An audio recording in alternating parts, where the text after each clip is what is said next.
Alors, dans cette partie, on va découvrir comment se déplacer dans notre espace de travail dans Photoshop. Alors, ici, on a une image et on aimerait bien zoomer, par exemple, sur une partie de l'image pour aller retoucher précisément, par exemple, une fenêtre.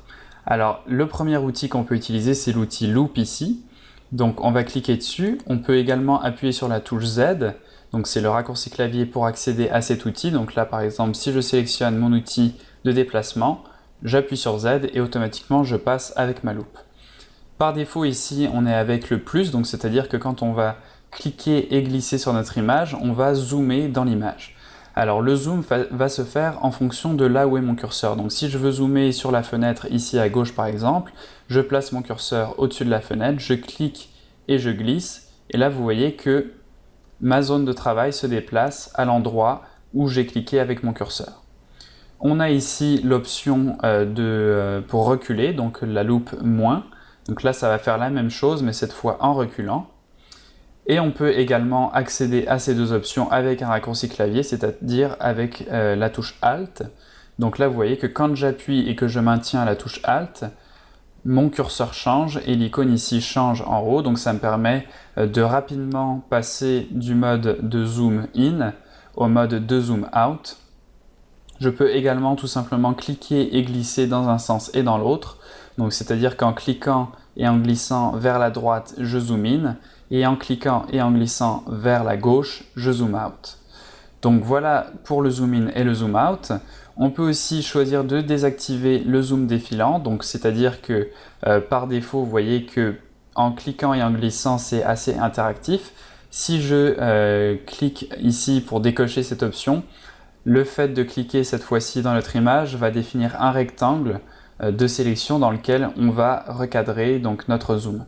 Donc c'est une option qui était en fait par défaut avant dans Photoshop, c'est-à-dire qu'à chaque fois qu'on faisait un zoom, c'était ce rectangle qui apparaissait. Dans les dernières versions, ils ont rajouté ce zoom défilant qui est un peu plus interactif et qui permet de réajuster notre zoom à la volée. Ici, on a trois boutons ici qui nous permettent de nous mettre à 100% sur nos pixels, d'adapter l'image à l'écran ou de la mettre en plein écran. Maintenant qu'on a vu le zoom, on a également la possibilité cette fois de se déplacer dans notre image, puisque quand on est à un niveau comme celui-ci, donc quand on est en zoom out et qu'on essaye de prendre la main pour se déplacer, vous voyez qu'on ne peut pas déplacer l'image puisqu'on la voit dans sa globalité. C'est uniquement quand on va zoomer à l'intérieur de notre image que cette fois-ci la main va devenir utile et qu'on va pouvoir déplacer notre image ici. Donc ça va nous permettre de nous déplacer dans ce qu'on voit. Alors attention, on ne déplace pas les pixels de l'image en tant que tel, donc c'est-à-dire que je ne fais pas un déplacement ici des pixels comme cela, je me déplace vraiment à l'intérieur de mon espace de travail. Donc là, je vais zoomer à l'intérieur et me déplacer avec la main. On a encore une fois les trois options donc pour se mettre à 100%, pour s'adapter à l'écran ou pour se mettre en plein écran. Alors ces deux outils, ils sont bien pratiques, mais c'est un peu embêtant tout le temps de passer de l'un à l'autre, donc de toujours avoir besoin de cliquer ou d'utiliser les raccourcis clavier pour passer de la loupe à la main. La main, c'est la touche H, donc là si j'appuie sur H, je vais automatiquement sélectionner la main, mais vous en conviendrez, c'est pas très pratique. Par exemple, quand on est en train de peindre, si à chaque fois qu'on veut zoomer quelque part, il faut qu'on retourne sur l'outil zoom pour zoomer, qu'on retourne ensuite sur notre pinceau pour peindre, qu'on retourne sur la main pour déplacer, etc., on va perdre beaucoup de temps. Alors, il y a deux raccourcis clavier qui sont dans ce cas très utiles, qui est le raccourci CTRL et le raccourci barre d'espace. Alors si par exemple je suis avec mon pinceau ici, et que je veux dessiner à un endroit de mon image, par exemple ici, et que cette fois-ci je veux zoomer out de mon image, sans avoir à repasser par l'outil Loop, eh bien je peux appuyer et maintenir la touche CTRL et la barre d'espace, et vous voyez que mon curseur se transforme en loop et que je peux donc cliquer et glisser pour zoomer in et zoomer out de mon image. En combinaison avec cet outil, on a la barre d'espace toute seule qui cette fois-ci va me permettre d'utiliser la main. Donc en appuyant et en maintenant enfoncer la barre d'espace, je peux momentanément utiliser la main pour me déplacer.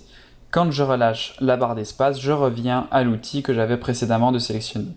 Donc ça marche avec tous les outils, pas forcément avec le pinceau, c'est-à-dire que si je prends mon lasso de sélection, que j'appuie sur la barre d'espace, vous voyez que mon curseur se change en main, je peux donc me déplacer dans ma surface de travail, et si j'appuie sur CTRL et barre d'espace, vous voyez que je peux cette fois-ci zoomer in et out dans ma zone de travail.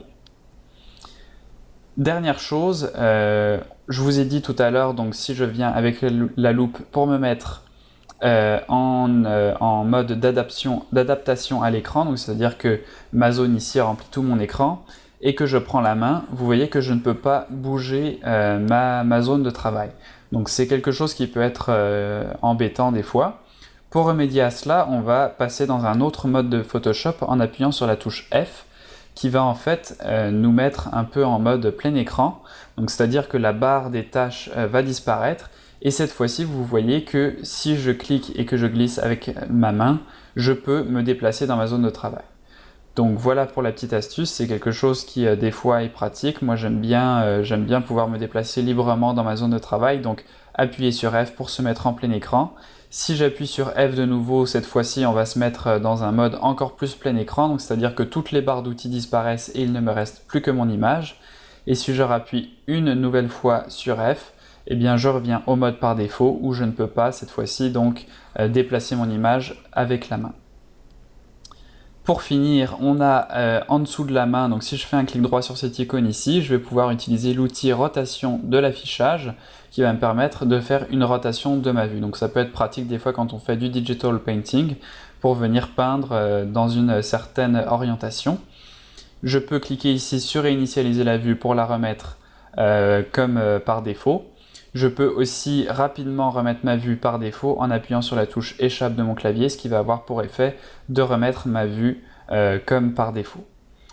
Je peux donc également accéder à cette option avec le raccourci clavier R, tout en ayant un autre outil d'activer. Donc c'est-à-dire que comme pour les raccourcis clavier qu'on a vu pour le zoom et la main, donc CTRL, barre d'espace et barre d'espace, on va pouvoir par exemple avec l'outil pinceau sélectionné rapidement faire une rotation de notre affichage en appuyant sur la touche R, en la maintenant enfoncée et en effectuant une rotation de notre espace de travail. Si je relâche la touche R, vous voyez que je suis de retour avec mon pinceau. Donc on appuie sur la touche R, on la maintient enfoncée, on fait notre rotation, on la relâche. Et si jamais on veut remettre notre vue par défaut, on appuie sur R, donc on maintient R enfoncé, on appuie sur échappe pour remettre notre vue par défaut, on relâche R et me voilà de retour avec l'outil pinceau. Donc voilà comment se déplacer dans notre zone de travail. Donc c'est des raccourcis qui vont vous devenir très familiers. Vous allez voir qu'à la fin on n'y pense même plus. On est avec notre outil pinceau et on va très rapidement venir zoomer, se déplacer dans notre image pour aller là où on veut.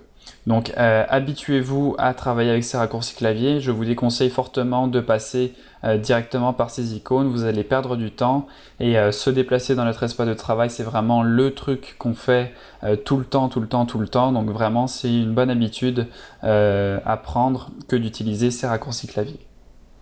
Donc voilà pour cette partie sur la navigation dans l'espace de travail de Photoshop.